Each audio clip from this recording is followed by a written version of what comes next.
तो बच्चों अब हम बात करेंगे first order rate of reaction की, इंटीग्रेटेड रेट ऑफ रिएक्शन की। इंटीग्रेटेड रेट ऑफ रिएक्शन, इसके लिए फर्स्ट ऑर्डर के लिए बात करें, सबसे ज्यादा इंपॉर्टेंट है फर्स्ट ऑर्डर। सबसे ज्यादा इंपॉर्टेंट अगर देखा जाए तो ज्यादातर क्वेश्चन जो आते हैं फर्स्ट ऑर्डर के आते हैं। जीरो ऑर्डर का क्वेश्चन ना के बराबर मिलेगा, सेकंड ऑर्डर नहीं मिलेगा। सबसे ज्यादा क्वेश्चन जो मिलेंगे आपको फर्स्ट ऑर्डर के मिलते हैं बच्चों। मान लेते हैं कोई रिएक्टेंट है आपके पास ए, जो प्रोडक्ट बी में चेंज हो जाता है, प्रोडक्ट बी में चेंज हो जाता है। मैंने कहा ठीक है। अब देखिए क्या है, रेट ऑफ रिएक्शन जो हो जाएगी वो हो जाएगी के ए की पावर 1 हो जाएगी, के ए की पावर 1। अच्छा, के ए की पावर 1 का मतलब क्या है बच्चों? अगर मैं देखूं टाइम, जब टाइम इज इक्वल्स टू, मान लेते हैं कि ऐसी concentration, initial concentration A not थी जब टाइम था, टाइम 0 सेकेंड था। जब टाइम थोड़ा बढ़ा, टी सेकेंड हुआ, तो रेट कौन जो इसकी इनिशियल जो रिमेनिंग कंसंट्रेशन हो गई वो ए हो गई। ए जो है रिमेनिंग है, रिमेनिंग है, और ये ए नॉट जो है दैट इज इनिशियल है, इनिशियल है। ये इनिशियल नहीं है, वो रिमेनिंग रही है बच्चों। तो अगर बात की जाए बच्चों, आर इज इक्वल्स टू है K A, that means minus का D A upon D T is equals to K A हो जाएगा। दोनों को जो सेम फंक्शन है उनको अलग अलग कर देता हूँ मैं।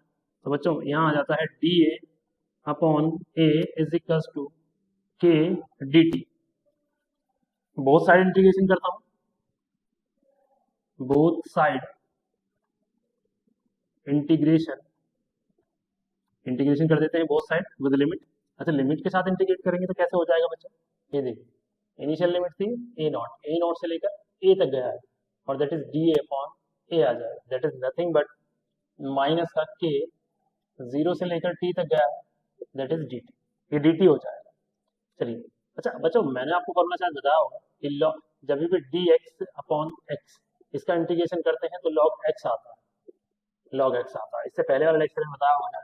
तो D X upon X is equal to log X. अगर नहीं भी ध्यान है तो आप लोग यहाँ से ध्यान रख देते हैं, ठीक है। तो ऐसे ही ये बन जाएगा बच्चों, टर्म हो जाएगी, ये जो टर्म होगी ये हो जाएगी लॉग ए आ जाएगा, और लिमिट कहाँ से, अपर लिमिट क्या है a, lower limit a not is equal to minus का के। अच्छा बच्चों यहाँ आ जाएगा टी, और लिमिट जो है वो टी से लेकर 0 तक जाएगी, टी से लेकर 0 तक जाएगी। जब मैं अपर लिमिट को पुट करता हूँ, अपर लिमिट पुट करने पर मुझे मिलता है बच्चों log A minus log A not is equals to minus का के टी आ जाएगा। यहाँ लिमिट जब पुट करेंगे तो टी माइनस ऐसा आ जाएगा, टी माइनस 0, तो उसका टी ही बनेगा बाद में। दैट्स व्हाई मैं सीधा डायरेक्ट पुट कर रहा हूँ, माइनस का के टी कर रहा हूँ। बच्चों देखिए, मैंने आप लोगों को बताया था जब भी हम लोग लॉग में चेंज करते हैं किसी वैल्यू को, तो वो लॉग जो होता है हमेशा 10 ई में आता है, और उसको 10 में करने के लिए हम लोग मल्टीप्लाई करते हैं 2.303 लॉग 10।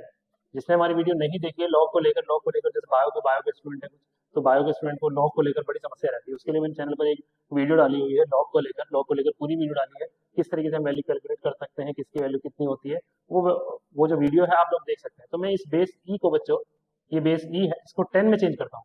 तो जब मैं इसको 10 में चेंज करूंगा तो यहाँ हो जाएगा 2.303 log 10 A minus 2.303 log 10 A not is equals to minus का के टी, माइनस का के टी हो जाएगा। जैसे के टी, अभी 2.303 को मैं उधर ले जाता हूँ बच्चों, डिवाइड कर कॉमन लेके उधर चला जाएगा, तो ये हो जाएगा log 10 A minus log 10 A not is equals to minus का के अपॉन 2.303 इंटू टी हो जाएगा। इक्वेशन यहाँ तक हो जाएगी। इसके बाद इसी इक्वेशन को मैं, आप लोग ये नोट कर सकते हैं, पॉज करके वीडियो को पॉज कर लीजिएगा, नोट कर लीजिएगा। उसके बाद मैं बच्चों यहाँ से स्टार्ट करता हूँ अगर, तो आप लोग देखें,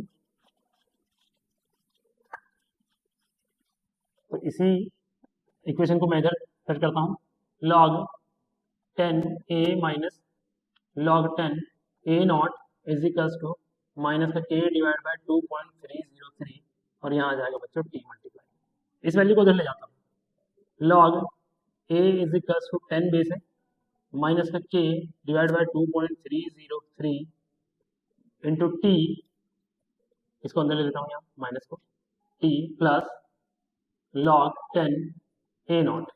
फिर से इक्वेशन बच्चों देखिए वैसी हो गई, y is equals to m x plus c के जैसा हो गया, y is equals to m x plus c. ये फर्स्ट ऑर्डर की रिएक्शन है, इंपॉर्टेंट रिएक्शन। प्लस सी वाली लाइन से अगर मैं इसको कंपेयर कराता हूँ बच्चों, तो अगर लाइन का हम लोग देखें कि लाइन का जो ग्राफ बनेगा वो कैसे बनेगा, ये देखिए y की वैल्यू तो ये हो जाएगी, m की जो वैल्यू होगी बच्चे, स्लोप जो होता है फर्स्ट ऑर्डर रिएक्शन का स्लोप जो होता है, ध्यान रखिएगा, माइनस का k अपॉन 2.303 आता है, जबकि अगर जीरो ऑर्डर की बात करें तो सिर्फ माइनस का k आता है, तो माइनस 2.303 से डिवाइड किया हुआ है, इसका मतलब स्लोप थोड़ा कम हो जाएगा, कम मतलब पॉजिटिव की ओर जाएगा। ठीक है, तो लाइन का अगर इस तरीके से बना हुआ मैं ग्राफ को बच्चों, तो यहाँ पर मैं टाइम को रखता हूँ t, यहाँ पर लॉग की वैल्यू लॉग ए की वैल्यू रखता हूँ, तो लॉग ए नॉट है, देखिए लॉग ए नॉट का मतलब मैं यहाँ मान लेता हूँ कंसंट्रेशन लॉग, ये हो गई है लॉग ए नॉट कंसंट्रेशन।